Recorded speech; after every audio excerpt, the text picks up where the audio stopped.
جب اللہ کریم نے انسان کو اتنی دی ہے، اتنی پاور دی ہے، اتنی عزت دی ہے، تو ہمیں اس انسان کو دیکھنا چاہیے، اس کی تلاش کرنی چاہیے۔ جب ہم اس کی تلاش میں نکلیں گے تو اس کی تلاش کے جو راستے ہیں، جب ان پہ اوپر چلتے جائیں گے تو بے عین ہی ہر لحاظ سے یہ سمجھ آتی جائے گی کہ میں ہی وہ انسان ہوں جس کے لیے یہ تعریفی کلمات آئے ہیں۔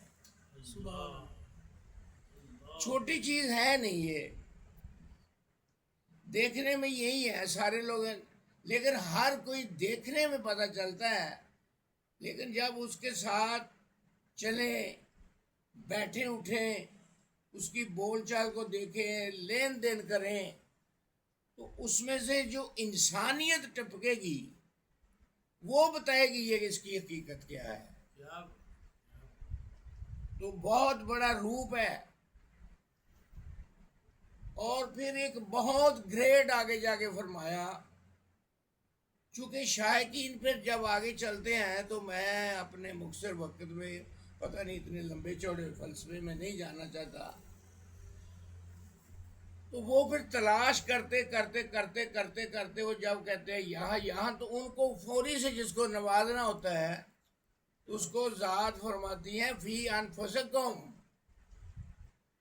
میری طرف جو آ رہے ہو میں تو تمہارے ہی اندر ہوں، میں موجود ہوں تمہارے اندر۔ افلا تبصرون، تم اپنی ان آنکھوں کو کھولو، اس جگہ جاؤ جہاں تمہاری حقیقت واضح ہو، اور جہاں تمہاری حقیقت واضح ہو تم مجھے جاننا چاہ رہے ہو، میں نے تمہیں بنایا ہی اس لیے ہے کہ مجھے جو جاننا ہے وہ مجھے جاننا ہے۔ میں نے صرف تجھے اتنا پیارا بنایا ہے کہ تمہیں دیکھنے کے بعد میری معرفت ویسے ہی ہوتی جاتی ہے۔ ذات تو کسی معرفت کا محتاج تھوڑا ہے، اس نے تو نوازنا ہے۔ اب دیکھیے حضرت انسان میں آپ کسی بڑے کا کوئی نام لے لیں، ایسا مثلا میں صحابی رسول سے حضرت عمر فاروق کو چنتا ہوں۔ آپ نے جب اللہ رب العزت کے محبوب کے ہاتھ پہ بیعت کر دی، اور جس نے بے عین ہی اسی وقت اقرارم باللسان و تصدیقم بالقلب کو پا لیا، تو پھر اس کی سیرت کو پڑھیں۔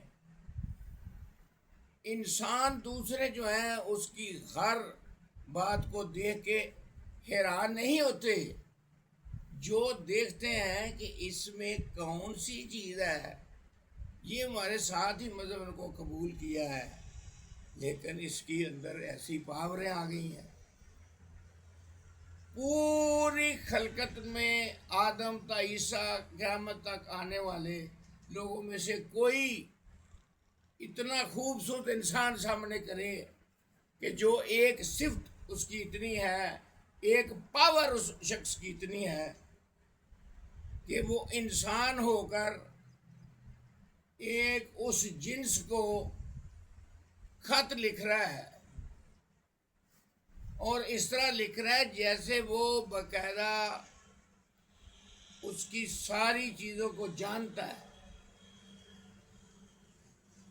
ہم جنس را پرواز کر دو، یہ تو سنا تھا، کبوتر با کبوتر باز با باز، کہ کبوتروں کے ساتھ اڑتا ہے، باز بازوں کے ساتھ اڑتا ہے، کوے کووں کے ساتھ ہوتے ہیں، ہم جنس۔ لیکن یہاں پہ ایک انسان ہے وہ پانی کو، دریا کو خط لکھ رہا ہے،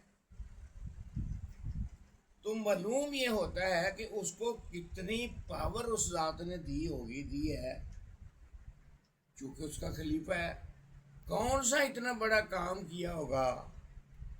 تو ان ساری باتوں کو فردن جب آپ سن کے پڑھ کے، قرآن مجید کو بھی جب پڑھے تو تو اس کو اللہ رب العزت کی بے عینی کتاب سمجھ کے پڑھیں، پھر دیکھیں یہ نازل کہاں ہوئی، پھر اس قلب پہ نازل ہوئی جو اس کا محبوب ہے، پھر اس کے بعد یہ کس لیے نازل ہوئی، تو چلتے چلتے پتہ چلے گا کہ یہ آپ ہی کے لیے، آپ کو ہی کو خوبصورت کرنے کے لیے یہ وہ رموز تھے جن سے آہستہ آہستہ آہستہ آہستہ آپ کو ساتھ ملانا تھا، بتا کے کہ یہ سارا کچھ جو ہے آپ کے لیے ہی ہے تاکہ آپ بہترین انسان بن جائیں۔ حضور شہنشاہ علامہ اقبال رحمۃ اللہ علیہ آپ فرماتے ہیں قرآن میں ہو غوطہ زن ہے مرد مسلمان۔ اچھا، قرآن میں غوطہ زنی کے لیے ایک مرد کلندر واضح سبق دے رہا ہے، اور اگلے مصرعے میں وہ یہ بتا بھی رہا ہے کہ غوطہ زنی اختیار کس مقصد کے لیے کرنی ہے۔ تو معلوم ہوا کہ ذات کبریا نے جو ایک انسان دوسرے انسان کا رہنما ہے، سرکار دو عالم کی حدیث کے مطابق وہاں پہ بہت اچھا نظر آ رہا ہے کہ اقبال خود ایک انسان ہو کے دوسرے انسان کی جو ہے نا وہ مدد بھی کر رہا ہے، بتا بھی رہا ہے کہ کیوں اس میں غوطہ زنی اختیار کرنی ہے، یہ ہے اس کا رہنما ہونا، یہ ہے اس کا اس سے زیادہ طاقت میں، فعل میں، علم میں ہونا۔ تو آپ فرماتے ہیں قرآن میں ہو غوطہ زن اے مرد مسلمان، ایک صرف مسلمان ہے، ایک مرد مسلمان ہے، پھر آگے جا کے مومن ہے، اس میں بھی ڈگریز ہیں۔ اس میں جو قرآن پڑھا ہے نا اس میں یہ ہے کہ تمہاری بلندی کردار، تمہارے جو ڈگریز ہیں، ایک ابھی مسلم ہے، وہ مومن ہے، مومن کے بعد پتہ نہیں کتنے درجے ہیں، صحابہ تک فقراء سے سنا ہے، کوئی 27 کہتا ہے، کوئی پتہ نہیں کتنے ان گنت ہیں، جس میں مرد ہے، فرد ہے، رجال ہے، غوث ہے، قطب ہے، یہ سارے ہیں۔ تو آپ کا یہ فرمانا قرآن میں ہو غوطہ زن اے مرد مسلمان، یہ ہدایت کرنے والے ہیں اقبال کہ اللہ کرے تجھے عطا ہو جدت کردار۔ اقبال کہتا ہے تو قرآن میں غوطہ زنی تو اختیار کر، قرآن کو سمجھنے کی کوشش کر، جوں جوں تو قرآن کو سمجھتا جائے گا تیرا اپنا ذاتی حسن اور تیری روحانیت میں اتنی چمک آ جائے گی کہ لوگ دیکھ کے تمہیں اللہ رب العزت کی بنائی ہوئی چیز کی تعریف کریں گے، تمہارے اندر کردار حسنہ پیدا ہوگا۔ آگے جا کے فرمایا اپنے حسن کردار سے نور مجسم ہو جا۔ دیکھیں یہ حضرت انسان کی پروموشنز ہیں کہ اچھا اخلاق دو، بڑوں کی عزت کرنا، چھوٹوں سے پیار کرنا، کتنے کم از کم ان کو اگر گننے لگیں کہ جس سے اس کی کردار میں جدت پیدا ہوتی ہے، یہ ان گنت ہیں۔ کردار میں جب جدت جوں پیدا ہوتی ہے تو پھر سرکار دو عالم صلی اللہ علیہ وسلم سے اتنا ہی زیادہ قربت حاصل ہوتی ہے کہ بالآخر وہ کرتے کرتے کرتے قرب الہی میں آپ کو جو ہے نا وہاں جا کے آپ کو فیوز و برکات سے نوازا جاتا ہے۔ یہ اقبال ہیں جو انسان کو تھوڑی سی سہارا دیتے ہیں۔ تو میں نے قرآن کی آیت مبارکہ بھی پڑھی، احادیث کے بارے بھی میں نے، اور اب جو وہ تیسرے انسان کی بات کرتے ہیں کہ ایک انسان ایسا ہے جو مرت الرحمان ہے، اس ذات کا آئینہ ہے جس نے یہ سارا خلقت بنائی، اتنی اس کی پرموٹڈ ویلیو ہے کہ اس کو سب سے اعلیٰ ترین ایک انسان کی ڈگری دی پہلے، اور اس کو اپنا محبوب بنایا۔ اس کو محبوب بنا کے تو پھر جب سرکار دو عالم صلی اللہ علیہ وسلم سے پوچھا گیا کہ آپ اتنے اعلیٰ اتنے عرفہ ہیں اور کب سے ہے، تو پھر آپ نے فرمایا تھا چونکہ میں اس کے خاص نور مقدس سے ہوں اور میں ہی اول ہوں۔ دیکھیں ایک اور بات بڑی اس میں مزیدار اور دلچسپ ہے، یہ گنتی جو ہے نا، یہ ذات کبریہ نہیں کہ وہ پہلے ہیں، ذات تو محدود نہیں ہے کسی گنتی میں، یہ سرکار دو علیہ وسلم کی شان مقدس ہے کہ آپ اول میں، آخر میں، ظاہر میں، باطن میں۔ یہ کچھ لوگوں کے نزدیک یہ جو تعریفیں ہیں یہ ذات کی طرف منسوب کرتے ہیں، وہ ٹھیک کرتے ہیں، چونکہ میں جو بات کر رہا ہوں میں جناب قبلہ پیر صاحب سے ہی مخاطب ہوں، وہ حدود و قیود میں تو ہے ہی نہیں۔ اس کو اول کہنا آخر کہنا بہت اچھی بات ہے، لیکن وہ اول آخر ان چیزوں سے مبرہ ہے جس کو ذات کہتے ہیں، وہ ہمیں سمجھنے کے لیے ہم سمجھیں گے ایسے ہے نہیں۔ تو اولیت میں سرکار دو عالم صلی اللہ علیہ وسلم ہے، آپ ہی کا دور خلافت بھی ہے، آپ ہی کی ساری شان آن ہے، آپ ہی ہیں۔ اور پھر جس مقام پہ ابھی بات ہو رہی تھی آپ رحمت للعالمین ہیں، تو جناب میں پیر صاحب کے صاحبزادہ صاحب سے مخاطب ہوں، دیگر جو سامعین سے ان سے مخاطب ہوں کہ عالمین کے لفظ کو ہی آج تک صحیح سمجھا نہیں گیا، ہم اس کی شان آن کو کتنا کیا سمجھیں گے۔ ہے شاید ہم نے یہ سمجھا ہے کہ یہ جو دور چل رہا ہے، یا جب سے آپ نے اعلان نبوت کیا تھا تب سے آپ رحمت للعالمین ہیں، ایسے نہیں ہے۔ عالمین عالم کی جمع ہے، اور ظاہری پلیٹ فارم پہ جتنا انسان کو فوری سمجھ جانا چاہیے، ظاہری پلیٹ فارم سے عالمین کی ابتدا آدم سے ہوتی ہے، وہ ایک عالم ہے۔ اب ہر عالم میں آپ رحمت للعالمین ہیں، یہ ہے آپ کا رحمت للعالمین ہونا۔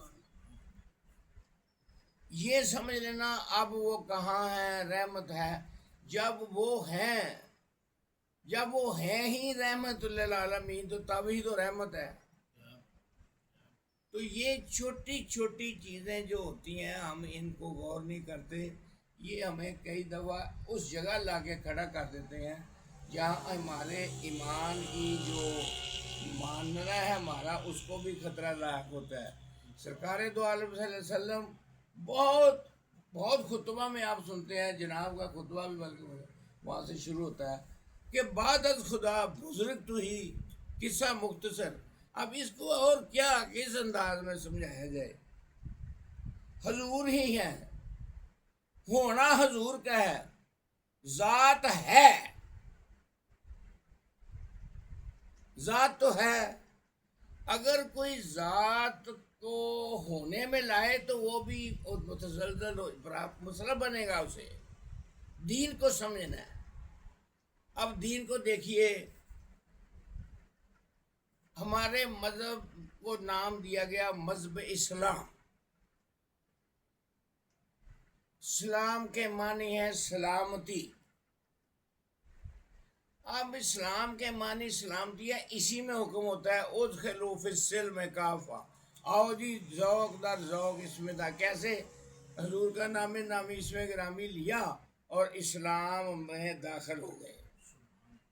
جب آپ ایک کام کریں گے تو اگلا کام ہی تو آپ کی عزت و احترام اور آپ کے بارے میں خوبصورت جو آپ کو کرنا ہے وہ پھر حکم لاگو ہوتا ہے۔ اب کہا کہ اسلام کے اندر دین کو تلاش کر لو، یہی نہیں سمجھ ہے۔ میں نے بڑے ماسٹر پڑھے ہوئے لوگوں کو میں نے کہا جی یہ دین کیا چیز ہے، تو افسوس ہوتا ہے، لیکن میں بھی تو آفٹر آل بزرگوں کے پاس بیٹھ کے میں نے یہ چھوٹی چھوٹی چیزیں سیکھی ہیں. میرا کوئی مطالعہ کتابوں سے نہیں، مجھے کوئی کتاب جو ہے نا اتنی پڑھنی نہیں آئی. میں نے جب دین کی بات کو خوب سمجھا تو میں نے ایک مرد کامل سے سمجھا. مجھے جب دین سمجھایا گیا جناب قبلہ پیر صاحب، بے عین ہی مجھے کہا گیا کہ غور سے سنو، پھر سنو کہ دین ہے کہاں اور کیا ہے دین. تو آپ نے رومی صاحب کا ایک شعر مجھے سنایا، میرے پیر و مرشد نے، اللہ ان کو ہزاروں رحمتوں ان پہ نازل ہوں. آپ نے فرمایا، رومی صاحب فرماتے ہیں، دین مجو اندر کتب اے بے خبر. اے بے خبر انسان. اچھا وہ بھی انسان ہے جس سے مخاطب ہے، جو مخاطب ہے وہ بھی انسان ہے. تو میں نے پوری کوشش کی ہے کہ 2 منٹ میں انسان کو تھوڑا سا الیبوریٹ کروں، بتاؤں. یہ تو رومی صاحب فرماتے ہیں جب پیر صاحب کی بلا درس دے رہے تھے کہ دین مجو اندر کتب اے بے خبر، کتابوں کے اندر دین کی تلاش نہ کرو. یہ بڑی حیران کن سی بات ہے. پڑھے لکھے بندے، جو بندہ پی ایچ ڈی کر کے کہیں بیٹھا ہے، کوئی پروفیسر ہے، پتہ نہیں کیا کیا ڈگریاں لے کے بیٹھے ہیں، وہ حیران ہوں گے کہ یہ کیا مسئلہ ہے اور کہاں سے جو ہے نا دین تلاش کرنا ہے. تو اگلے فقرے میں، اگلے مصرے میں ہر چیز کلیئر کر دی کہ دین مجو اندر کتب اے بے خبر، علم از کتب، کتابوں سے تجھے علم حاصل ہو جائے گا. وہ دین از نظر، دین کو جو سمجھنا ہے اگر تو وہ کسی کی نظر سے جو فیض ملے گا وہ سمجھائے گا. ابھی دیکھیں نا آپ، قربانی ہوئی ہر مسجد میں، آپ ایسے کہہ لیں کہ 90% علماء کرام نے یہ شعر ضرور پڑھا ہوگا کہ فیضان نظر تھا کہ مکتب کی کرامت تھی، سکھائے کس نے اسماعیل کو آداب فرزندی. تو جو نظر کی نظر سے فیض ملتا ہے وہ اتنا زیادہ پاورفل، اور حضور جو میں نے سن رکھتا ہے اس کے اندر ذرا بھر بھی کسی قسم کی کوئی لچک نہیں رہتی. اور جو نوازتا ہے وہ جب اس کو نواز دیتا ہے، اس کو دیکھتا ہے اس کے اہل ہے نہیں تو اس کو اہل کر کے جب وہ نواز دیتا ہے، اس کی پوری قوت پھر اس کے اندر آ جاتی ہے جو کبھی بھی کسی سٹیج پہ سلب نہیں ہوتی. اتنی پاور تو اس انسان کے اندر ہے جو انسان کے لیے معتبر ہے. تو انسان کو قدم بے قدم اپنی جو حیثیت ہے اس کے اوپر غور و فکر کرنا چاہیے. اللہ کریم ہمیں حضرت انسان کو کم از کم جو ہے وہ اپنی حیثیت سے آگاہی اگر ہو جائے تو ہمیں حضور علیہ الصلوۃ والسلام سے باطنی محبت تو جب ہوگی تو ہم ظاہری محبت ظاہر کر دیں گے. تو آج کے ان مختصر سے وقت میں جناب کی فرمان کے مطابق، جناب کی توجہ سے بہت کچھ حاصل کرتے ہوئے میں نے 2-3 باتیں کی ہیں. پھر انشاءاللہ ان کی بیٹھک میں بیٹھیں گے، مزید ان سے منت سماجت کریں گے. تو مجھے یہ خوشی ہے کہ اس مسجد کے لیے ہم راہ منزل پر چل پڑے ہیں، اور دعا کرتے ہیں کہ اللہ کرے اس کو آباد اور شاد کرے. تو پھر ساری باتیں ہوتی رہیں گی. وما علینا الا البلاغ. اللہ کریم ہمیں کامیاب و کامران کرے.